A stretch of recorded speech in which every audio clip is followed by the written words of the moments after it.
Diana, Princess of Wales, won the hearts of people the world over by bringing a new energy to the British royals when she joined the family in the 80s and 90s. But her unorthodox behavior made her not only a concern for the royal family, but a target for conspiracies and scandal.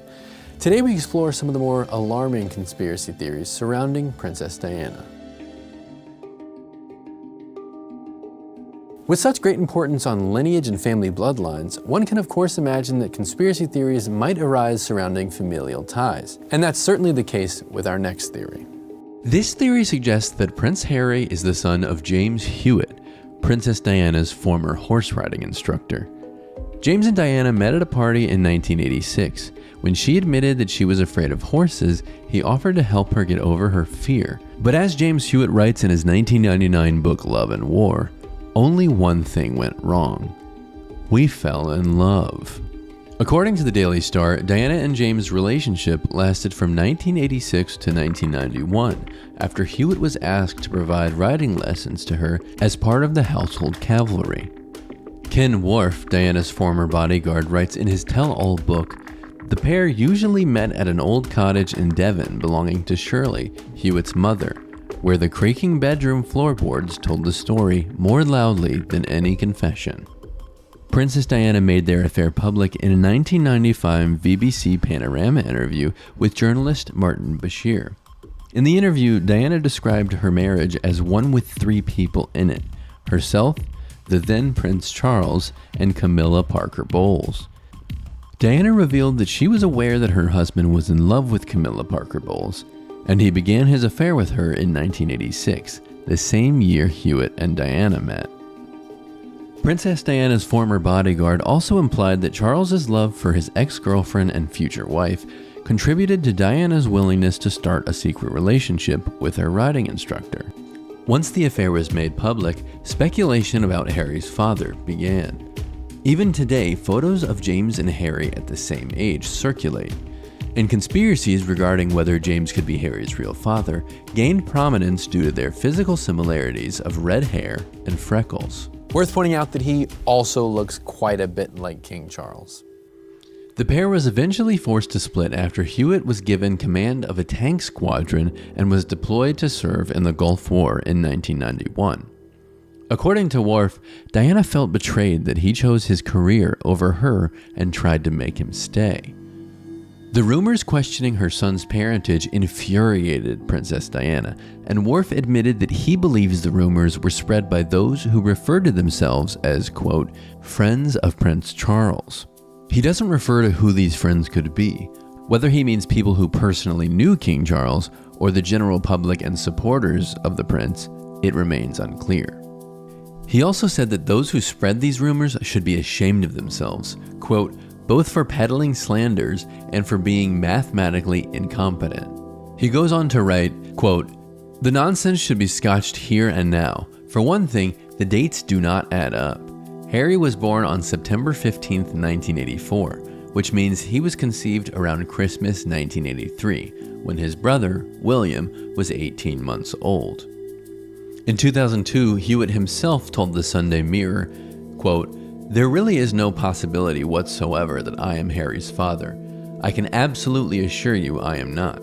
Admittedly, the red hair is similar to mine and people say we look alike. I have never encouraged these comparisons, and although I was with Diana for a long time, I must state once and for all that I am not Harry's father. When I met Diana, he was already a toddler. And because we can't possibly leave this poor woman alone, there's another conspiracy theory surrounding the idea that Charles and Diana actually had another child, but this time a daughter, in secret.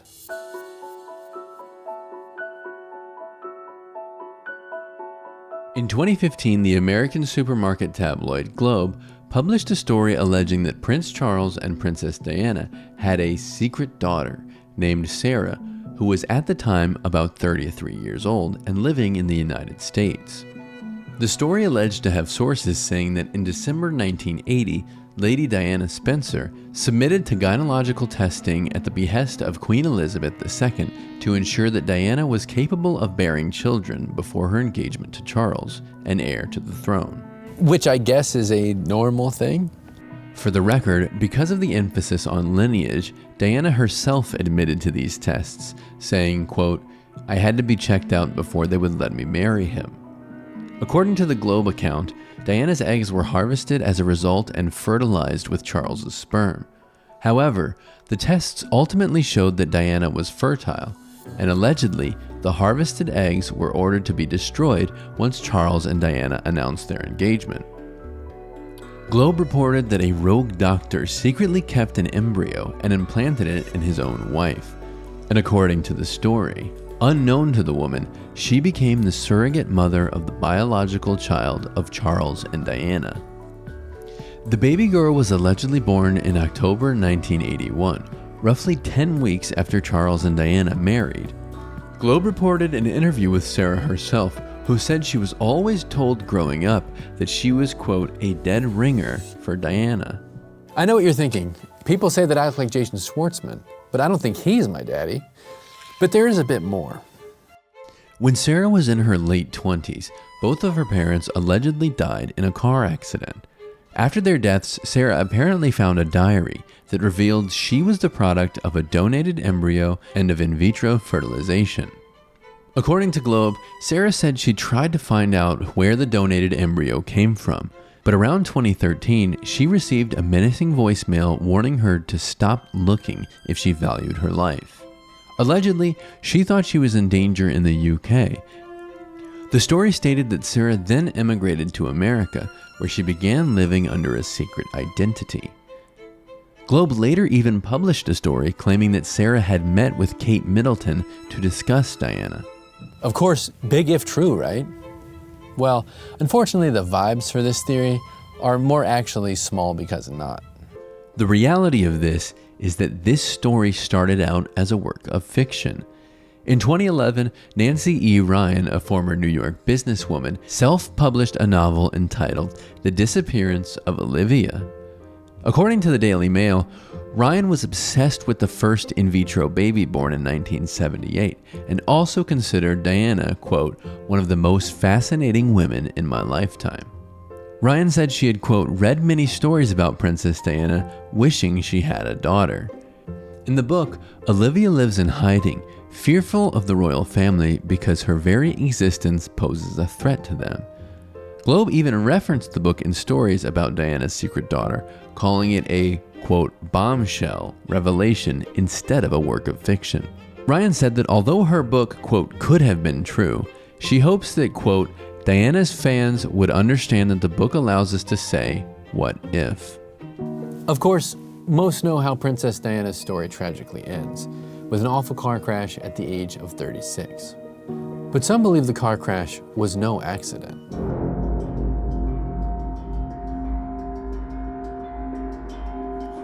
Prior to her passing, Princess Diana was linked to Dodi Fayed, an Egyptian film producer and son of Mohammed Al Fayed, an Egyptian businessman, who became one of the primary sources of this theory. Al Fayed claimed that Princess Diana was pregnant with his son's child, and the royal family would never allow an Egyptian Muslim baby to be the future heir of the crown. Weeks before Diana died, newspapers were circulating the idea that she could be pregnant again because she made some comments about there being a, quote, "big surprise coming up," according to The Independent. Both Dodi Fayed and Princess Diana would be killed in a car crash on August 31st, 1997. Outside of Mohammed Al Fayed's assertion, the only potential piece of evidence for this theory is that Diana believed she was going to be killed by the establishment. Fearing for her own safety, Diana wrote a letter which was later discovered by her butler, Paul Burrell. Diana writes, quote, "I am sitting here at my desk today in October, longing for someone to hug me and encourage me to keep strong and hold my head high. This particular phase in my life is the most dangerous. Redacted is planning, quote, an accident in my car, brake failure, and serious head injury in order to make the path clear for Charles to marry." What makes this stranger is that her car previously broke down and her bodyguard, Barry Mannakee, passed away in the incident. Diana previously described Mannakee as her, quote, "greatest love," and implied that he might have been gutted for this inappropriate relationship. In a tape that aired on the US news channel NBC, she says, quote, "It was all found out, and he was chucked out. Then he was killed. I think he was bumped off." Evidence against this theory includes numerous investigations and reports that prove the driver of her car had been under the influence of alcohol, and no signs of pregnancy in the post-mortem examination. These conspiracies, however, became so popular that the Met Police conducted an investigation to prove they weren't real, leading to Operation Paget. The report examined approximately 175 conspiracy theories and cost millions of pounds to investigate. In the end, the final decision was that none of these theories were true. Unfortunately, neither the mistreatment of Princess Diana by the royal family and the speculation of the public taught any lessons. When Prince Harry sought to marry Meghan Markle, she too faced much of the same pressures and speculation, forcing the couple to renounce their royal status and step down from their roles in the royal family altogether in 2020. However, this didn't shield Meghan from any invasive conspiracy theories. Various packs of so-called Megxiteers, those dedicated to spreading negative information about Markle, exist online, many of whom believe Meghan faked her pregnancies. Unfortunately, this is an all too regular conspiracy for women in the royal family, and quite often, just about any pregnant woman of just about any status. Beyoncé, Kim Kardashian, Khloe Kardashian, Nicole Kidman, Katie Holmes, and Kate Middleton have all faced similar rumors. With conspiracies as hurtful and stressful as these, it's probably worth noting that, and stick with me here, it's none of our business. Now, I of course have no stake in the personal lives of any of these people, but it's also good to point out, neither do you. Obviously, keeping people accountable for crimes and the mistreatment of anybody is a valid reason to investigate some of the theories here. But let's all make sure to check why exactly we're paying attention, and that going forward, we're not participatory in causing distress in the lives of these or any public figure.